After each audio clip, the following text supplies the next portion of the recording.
Fin10 Nation, it is day 42, and I'm here to tell you that I am down 2.5 pounds since yesterday. Now, to be honest with you, it's probably more water. It's probably a lot of glycogen, because there's no way I'm chewing through 2.5 pounds of weight, of fat, I should say. And let's hope that none of it is lean body mass.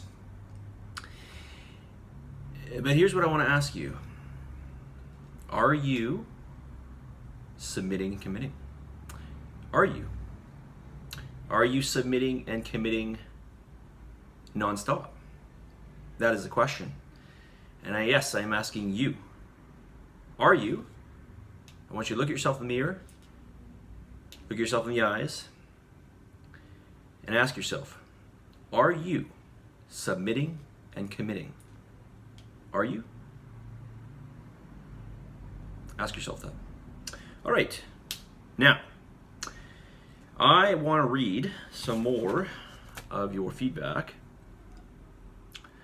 So, let's do that.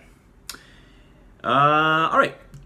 This person writes, good focus on NEAT this week, but want to keep this focus to make sure it's more of a habit.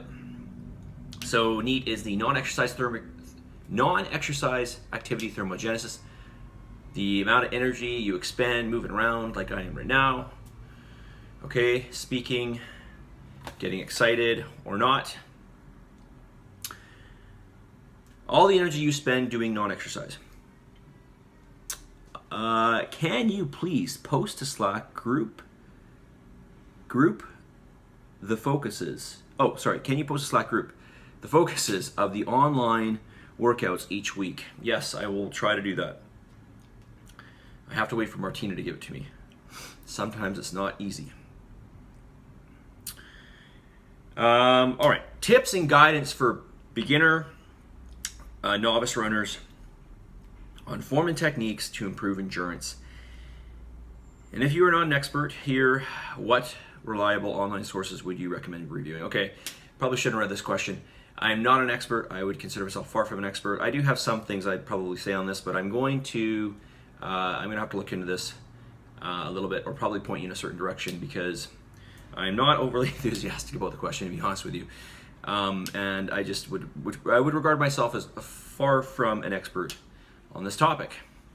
So bear with me, and I will come back to it. All right. You know I've read that question, so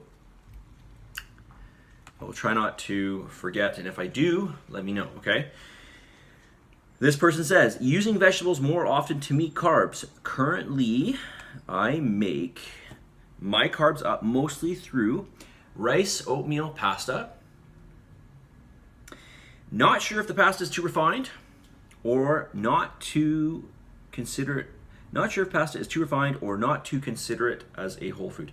Okay, I'm not too fussy about this. Okay, just try to get a good, just look at the ingredients for one. See what it is, and that'll give you a good idea. Okay, now obviously this goes through some level of processing, but if it's like whole wheat, okay, if it's, I think some people mentioned they're having chickpea pasta, so it's just basically it's chickpea. I don't know what goes into it, so maybe you want to just check that out.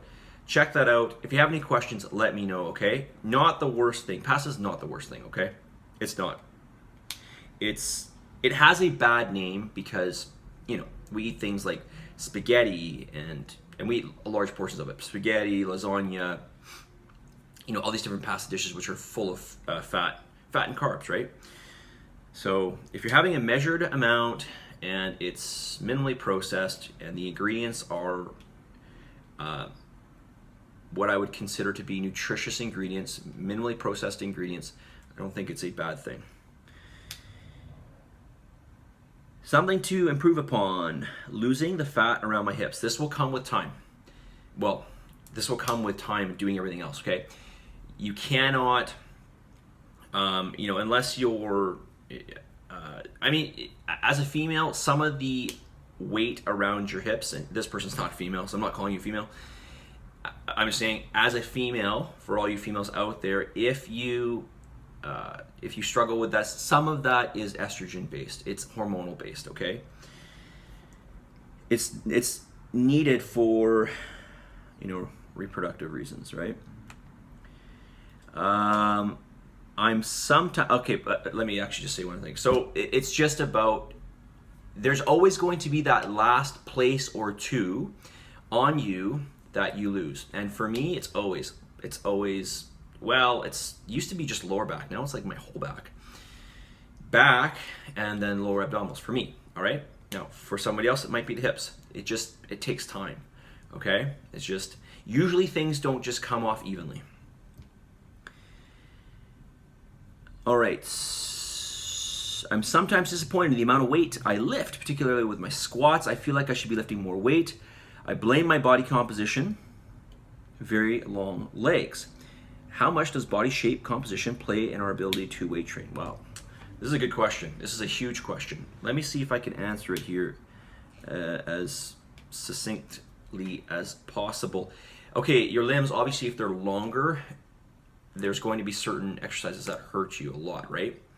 Well, pretty much everything's going to hurt you because you have more of a lever to, everything is working on a longer lever, and consequently, it's going to be really, really hard. It's really hot today, by the way. So hot in this house.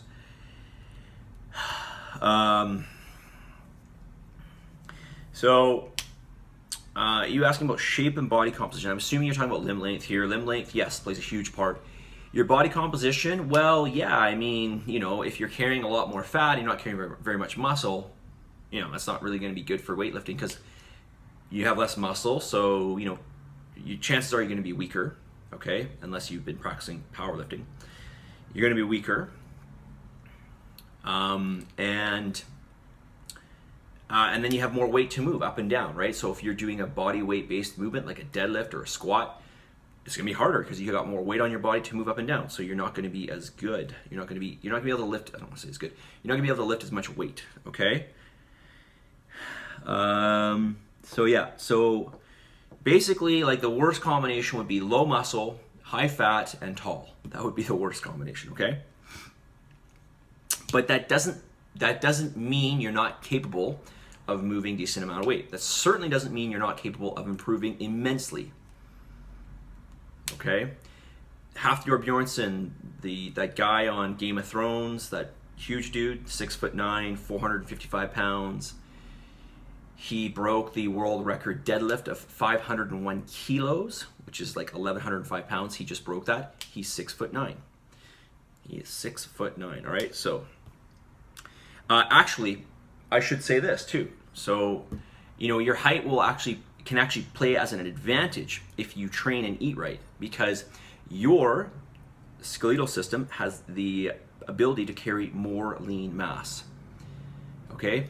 And with more weight and more lean mass, you're going to be able to improve your strength. So there is, I know it sounds contradictory to what I just said earlier, but when you look at it in that regard, your potential for carrying lean mass, your potential for carrying weight, which will affect certain exercises in a good way, you have that going for you. So there is an advantage over, say, somebody like me. I'm a pretty short person, like 5'6". So, I'm just not going to have that. I'm not going to have the capability of being 300 pounds. Well, I could, but I'd look like a fridge, right?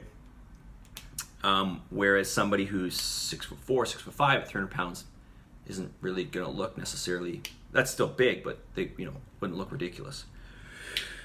Okay, that's all I'm going to say on that. Okay, if you want me to explain more on that, let me know.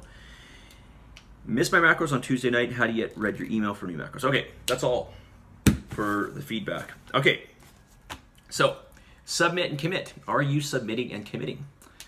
Are you? Ask yourself. Say it right now to yourself out loud. Am I submitting and committing? We have 29 days, officially speaking, to go. It is day 41. So let's get to the message of the day, which I almost forgot. You cannot lose in trying. You can't. You cannot lose in trying. This is so important. I'll keep saying it. You're going to hear me say it again. You cannot lose. You effectively can only lose by quitting. That's the only way. You can never lose in trying. In fact, that's the only way That's the only way you will succeed, right? The only way you will succeed is in trying. That's the only way. You can't succeed in not trying, right? It's like, you know, unless you're like some supreme outlier, which, you know, requires very minimal effort. But even then, with minimal effort, you just got to try. Okay? You need to, but generally speaking, for a lot of people, you need to try a lot. You need to try hard. You need to try over and over again. You need to keep submitting, committing. That's what you need to do. Okay?